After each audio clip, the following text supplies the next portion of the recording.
Hello guys, welcome back to ఇంకోటెక్ channel.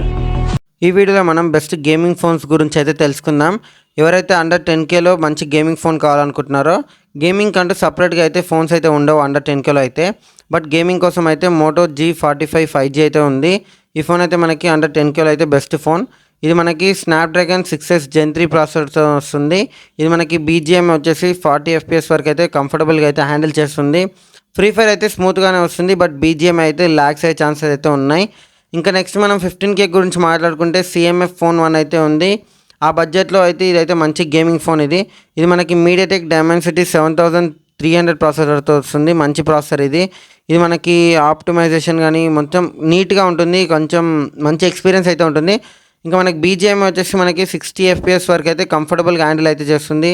ఎలాంటి lags అయితే ఉండవు ఆ బడ్జెట్ పరంగా చూసుకున్నట్టయితే. ఇంకా 15K నుంచి 25K మధ్యలో చూసుకున్నట్టయితే మనకి పోకో నుంచి అయితే పోకో X6 అయితే ఉంది. లేదా అది కాకుండా మనకి రెడ్మీ నోట్ 13 కూడా మనకి అవైలబుల్గా ఉంది. ఈ రెండు సేమ్ బ్రాండింగ్ ఫోన్సే, కొంచెం చేంజ్ మాత్రమే ఉంటాయి. ఈ ఫోన్స్ కూడా మనకి మంచి హ్యాండిలింగ్ అయితే ఉంటుంది. మనకి పోకో X6 వచ్చేసి 18,000 లోపు అయితే వస్తుంది, 18,000 చేంజ్లో. మనకి రెడ్మీ కూడా మనకి ఆ టైప్లోనే వస్తుంది, కొంచెం అటు ఇటుగా ఉంటుంది. 20K నుంచి 25K మధ్యలో అయితే బెస్ట్ ఫోన్స్. ఇంకా 25 నుంచి 30K మధ్యలో చూసుకున్నా కానీ 35 వరకైనా మనకి ఒక్కటే ఫోన్ అయితే ఉంది, పోకో X6 Pro. ఈ ఫోన్ వచ్చేసి మనకి మంచి స్పెసిఫికేషన్స్తో అయితే వస్తుంది. మీకు డిస్ప్లే పైన అయితే కనిపిస్తున్నాయి, ఒకసారి చెక్అవుట్ అయితే చేయండి. LPDDR ర్యామ్ అయితే మనకి 5X ర్యామ్ ఉంటుంది. UFS 4తో అయితే ఈ ఫోన్ లాంచ్ అవుతుంది. దీని ప్రైస్ కూడా మనకైతే 23,999కి అయితే ఉంది మార్కెట్లో ప్రస్తుతానికి. ఇది మనకి అన్ని గ్రాఫిక్స్లో అయితే కంఫర్టబుల్గా BGM అయితే హ్యాండిల్ చేస్తుంది. 90 FPS గేమింగ్ అయితే మనం ఎక్స్పీరియన్స్ చేస్తాము. లేదు అందులోనే పోకోలో వేరే తీసుకోవాలనుకునే విధంగా మనకి పోకో F6 అనేది రీసెంట్గానే లాంచ్ అయింది.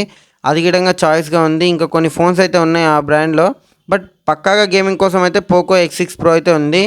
ఇంకా నెక్స్ట్ 35 నుంచి 40K మధ్యలో చూసుకున్నట్టయితే మనకి మంచి ఫోన్ కావాలనుకున్న వాళ్ళకైతే IQ Neo 9 Pro అయితే ఉంది. ఈ ఫోన్ కూడా మనకి మంచి బడ్జెట్కి సంబంధించిన గేమింగ్ ఫోనే.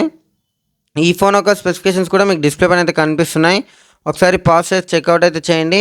ఇందులో మనకి సూపర్ కంప్యూటింగ్ చిప్ అయితే ఉంటుంది, Q1 చిప్. అలాగే మనకి ఇది స్నాప్డ్రాగన్ Gen 2 ప్రాసెసర్. ఇది మనకి ఇక నార్మల్గా మీ అందరికి తెలిసిందే, Gen 2 ప్రాసెసర్లో మనకి హ్యాండ్లింగ్ కానీ థ్రోట్లింగ్ మస్తు ఉంటుంది. కంఫర్టబుల్గా ఏ గ్రాఫిక్స్లో అయినా మనమైతే గేమ్ అయితే ఆడుకోవచ్చు, ఎలాంటి ల్యాగ్స్ అయితే ఉండవు. ఈ ఫోన్ వచ్చేసి మనకి 36,999కి అయితే వస్తుంది ఈ ఫోను. ఇంకా మనకి 40K అబోవ్ వెళ్ళాలనుకున్న వాళ్ళకైతే IQ 12 అయితే ఉంది. ఇది కూడా మనకి సపరేట్ ఫ్యాన్ బేస్ ఉన్న ఫోన్ ఇది. ఈ ఫోన్ యొక్క స్పెసిఫికేషన్స్ కూడా మీకు డిస్ప్లే పైన అయితే కనిపిస్తున్నాయి. ఇందులో మనకి స్నాప్డ్రాగన్ 8S Gen 3 ప్రాసెసర్ ఉంటుంది. ఇందులో కూడా మనకి సూపర్ కంప్యూటింగ్ చిప్ అయితే Q1 అయితే ఉంటుంది. ఇంకా లేదు మనకి ఐఫోన్స్లో కావాలనుకున్న వాళ్ళకైతే iPhone 13 సిరీస్ అయితే బెస్ట్ ఉంటుంది. ఒకవేళ 13 సిరీస్ కాకపోయినా 14 అయినా పర్లేదు, 14 ప్లస్ అవి కూడా ట్రై చేయండి. కొంచెం హెవీగా ఉండొచ్చు, బట్ ప్రైస్ డ్రాప్అవుట్స్ అయితే ఉంటాయి ఫెస్టివల్స్లో, ఆ టైంలో గ్రాప్ చేసుకోవచ్చు. ఈ వీడియోని ఎండ్ వరకు చూసినందుకైతే థ్యాంక్స్. ఈ నాలెడ్జ్ వాడుతూ అనిపిస్తే లైక్ కొట్టి సబ్స్క్రైబ్ అయితే చేసుకోండి.